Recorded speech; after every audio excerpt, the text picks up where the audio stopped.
Now we're going to hear from Dr. Frank Kaufmann, and he's the president of the Settlement Project. And just a brief introduction of Frank.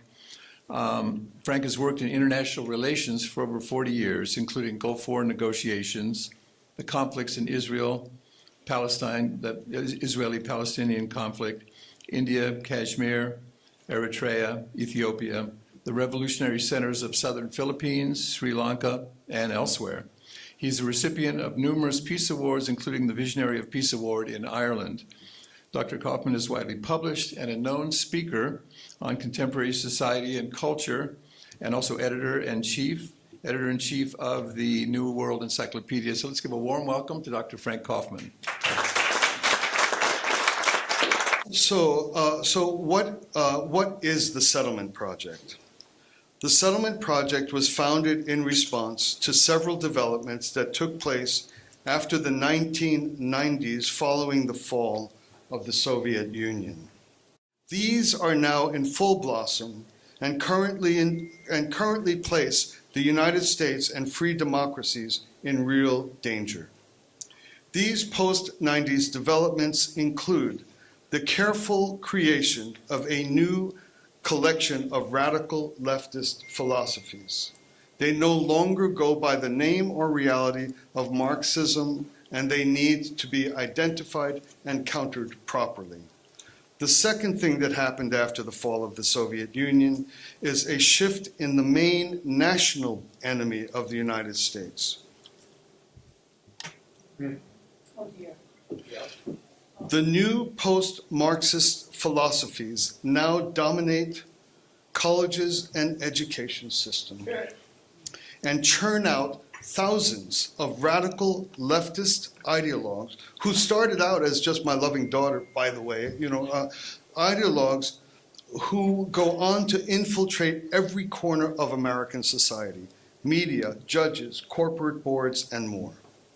The shift of America's primary state-sponsored enemy from the Soviet Union to the CCP is a hugely, Chinese Communist Party, is a hugely serious shift from a Western culture enemy to a Pacific Rim Asian enemy that the US is less equipped to intuit and grasp and anticipate the form of how warfare is waged against us. The Soviet Union was more like us.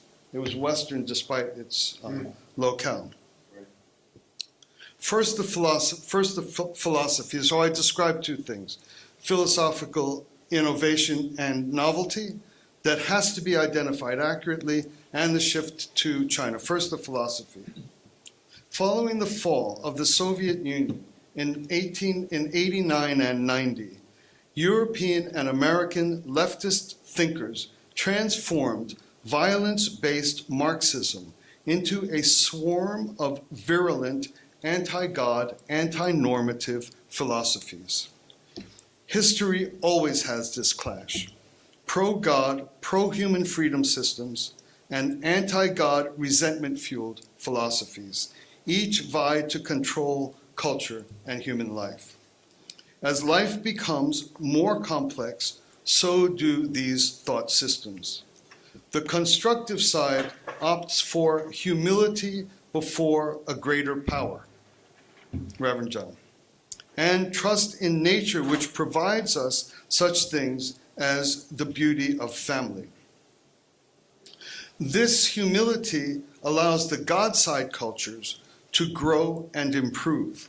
We acknowledge our wrongs and work to correct our mistakes. As such, we grow into ever greater freedom and equality day by day. It's inherent in being a God-based system of philosophy and culture.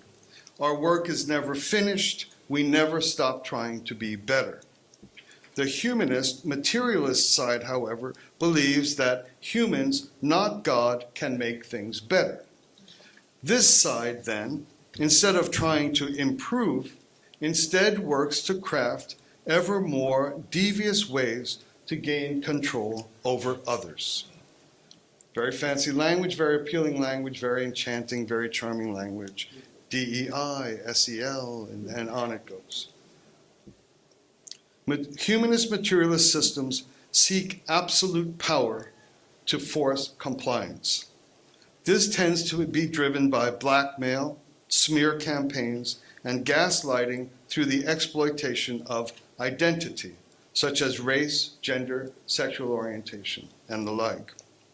Since elitist humanists think that they, rather than God, can solve injustice, they seek total control to enforce their remedies by any and all means. The beginning of these tactics is the pretense or perhaps authentic sentiment of care. But because they define themselves as the arbiters of good and evil, the care ends up in gulags and genocide and rampant disorder. The French Revolution, for example, planned for a government based on human reason. It ended with the Reign of Terror, the guillotine, and rivers of blood running through the streets of Paris. The Bolshevik Revolution promised a utopian, classless society. It resulted in the genocide of tens of millions of human beings in a short period of time.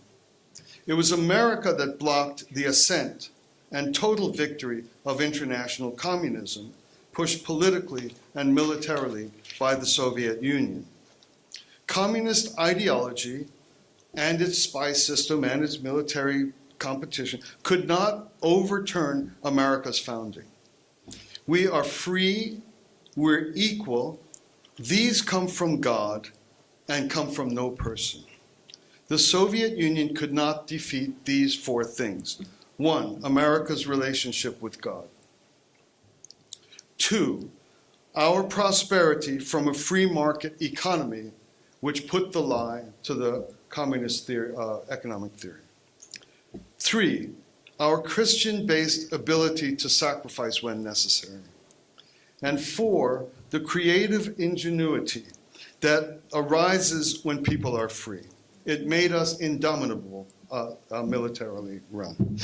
These strengths, coupled with the philosophical bankruptcy of Marxism, ended Soviet Marxism. It collapsed like Building 7 on 9/11.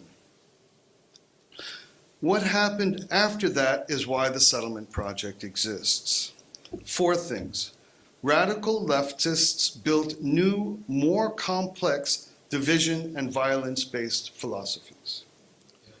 2, radical leftists applied more systematic and serious tactics to destroy America from within. 3, I mentioned already, America's main state enemy shifted from the Atlantic to the Pacific Rim through the Chinese Communist Party. And 4, globalist techno-fascism arose to participate in the destruction of American freedom. Technology, my brother Marcus over there. The main mission of the settlement project is to clearly reveal the flaws of all new radical left philosophies. They must be named, their nature must be grasped. We can't insist on calling a Tesla an Edsel. We need to identify it and have a clear philosophical counterproposal to what has been forged since the fall of the Soviet Union. So God-centered scholars and activists reveal these philosophies so that God-centered scholars and activists, elected officials, influencers of culture have the idea, all of you who I'm describing here in that sentence, have the ideological ammunition to deflate and remove these philosophies. They must be defeated at the level of truth and falsehood. This work is carried out by patriotic individuals who are ready to die for our country, not ivory tower academics. The people putting together the philosophical counterproposal to the new ideological left are patriots. They're like us, they'll die on the battlefield. This work will be made popular and provide the ideological artillery for today's Minutemen working in the field. This is not work to create more clever rhetoric. It's not work to create more clever rhetoric. It is work to cut the life source through identifying the falsehood of contemporary leftist philosophies. It is work to eviscerate it at the philosophical level. This scholarship is rendered into straight, clear, simple teaching and disseminated through conferences, publications, and training materials. We need your help. You know that the creation of materials is costly, hiring people is costly. If you're rich, help. Only if you're rich. Otherwise, we all have places for our money. Now, on to the geopolitical issue. The second thing that happened after the fall of the Soviet Union was the rise of the CCP. The new communist enemy of the United States shifted to a Pacific-based Asian culture. This is massive and game-changing. Our champions in the legislature are only now slowly waking up to understand the haunting patience and malicious ingenuity of the CCP. We have really given them the rope to hang us with. And we're slowly waking up, prayers that this escalates. We now face two entirely new ominous threats to America: new Western philosophies of division and violence, and new communist state actor from an elusive, inscrutable culture. I once asked a friend, like he was bragging about how well he knows China, or how, and I said, tell me one thing based on your great knowledge. And he said, the Chinese never attack you from the front. You die by 1,000 cuts. And here we are, doing that as we, but here's the team to stop it, you guys.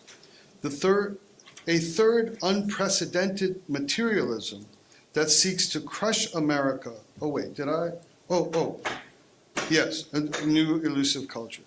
These, what I'm describing, the shift to the CCP, the new philosophies, what's called the march through the institutions, cultural Marxism, and the Frankfurt School, etc. We would not be here today had not God intervened in the 2016 election. We probably would be underwater right now. All of this became exposed following the 2016 election, and the likelihood of having 4 years in which everything is exposed is almost zero without the hand of God. This is my belief. A third unprecedented materialism seeks to crush America and replace it with feudalistic enslavement is transhumanism and the grotesque vision and master plan of the WEF. I could likewise expose this philosophy, but not here in a short introductory speech. All of the philosophies I've identified, we're on it, and we have like trainings just to get more deeply into the matter. This is by way of introduction. No country in history could successfully withstand the degree and complexity of the attack we are facing now, except a country founded by God and made up of free people.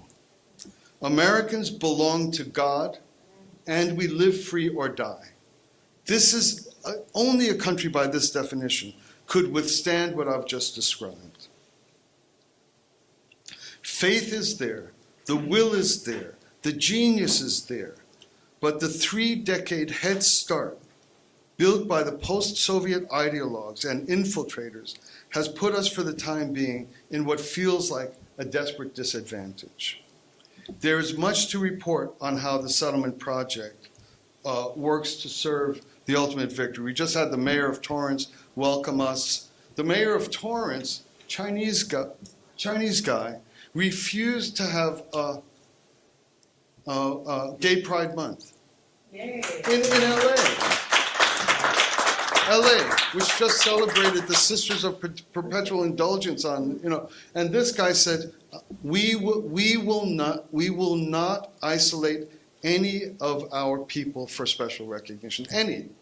Americans are Americans. And he withstood, imagine being in LA, standing against that sickness. So, okay. So there's much to report on our efforts to bring us together arm in arm and fight the good fight. But I'll summarize what we are with 3 characteristics. 1, we bring the ideological war against the radical left up to date with knowledge and clarity. To rebuild our culture as a wholesome home for our families and children, the exact design of the enemy must be known.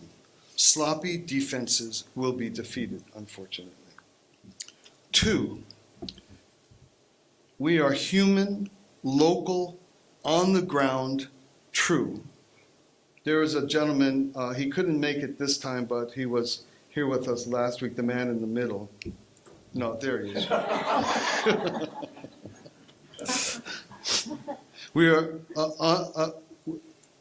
We're human, local, on the ground, and true. We know one another, and we stand our ground together. We meet, we have each other's backs. The work of the Settlement Project is real, local, concrete. We can't be broken down by falsehood, spin, fear, gaslighting. We are not a movement of clicks and eyeballs and SEO, search engine optimization. We explicitly resist the digitization of the human experience. You can't be a person who prays and loves God and not need to be with human beings, and our force is our shared humanity in direct personal. It's local, we're local. The Settlement Project people are like Minutemen in 100 places. It's a family of trust, humility, and hard work. Technocrats don't know who we are or where we are. Their surveillance gets stuck in the mud. They can't get between you two. They can when you gotta make a call or, but we're us and we're local. Finally, and this might be the most important thing, we're unequivocally broad, inclusive, and embracing, as Carl has pointed out several times already. The wedges of prejudice and bias cannot penetrate us. The Settlement Project members are Hindus, Muslims, Jews, Christians, every believer and non-believers. We have only one identity. We love our families, we are grateful for our religions and our country, and we love our neighbors. That's our identity. The Settlement Projects are center-right, center-left, a little bit right, way right. Kind of, one might be building the wall as we speak. But despite the diversity, the range, we're not mushy. Everyone has clarity and clear views, and we have them strongly. But when we're together, we have just one politics: the laws of nature and nature's God. Equal rights under the law, inalienable rights, and we are governed only by God and by those to whom we give consent. That's it. We are a very big family. We work closely together with groups and cultures we never dreamt we'd ever meet. And that's a huge strength. That's a surprise to the left. Like I said, out of LA, we're sneaking up on them. We're sneaking up on them. They have millions of Hispanic voters. They vote as a bloc Democrat, but they won't. They're being undermined. There's like a radio station guy all day long, Hispanic guy, Hernandez in LA. This is great stuff. I love it. So we quietly make big changes where we work. Our clarity and humanness and localness makes us invulnerable to gaslighting and corrupt media, and equipped against total surveillance by corporate government. These were images just of who we are. This is the one where the corrupt government alliance that seeks to control us. We are building in every region in the US, and lately we are attracting international attention We have like some strong allies emerging and finding us in Italy. Yay, Georgia. Yay, George. Germany, South Africa, Australia, New Zealand, because they're all in the same boat, and we're starting to emerge. So the network grows. Each place is local, but the network grows. As I say, we need your help. We need funds to keep building chapters. We're trying to get 12 chapters in the U.S. before the 24 election. So we need your help. We have to hire new people for our educational materials. Help if you can, but more importantly than that, let us know how we can help you. Please tell us exactly what you're doing. We'll find who's available that day or for your campaign. This is what we do. Primarily, we're serving you who are already great at what you do. We want to serve. Let us know how we can help you. Thank you for listening. Thank you for coming. Thank you for your support. God bless you. God bless America. Thank you very much.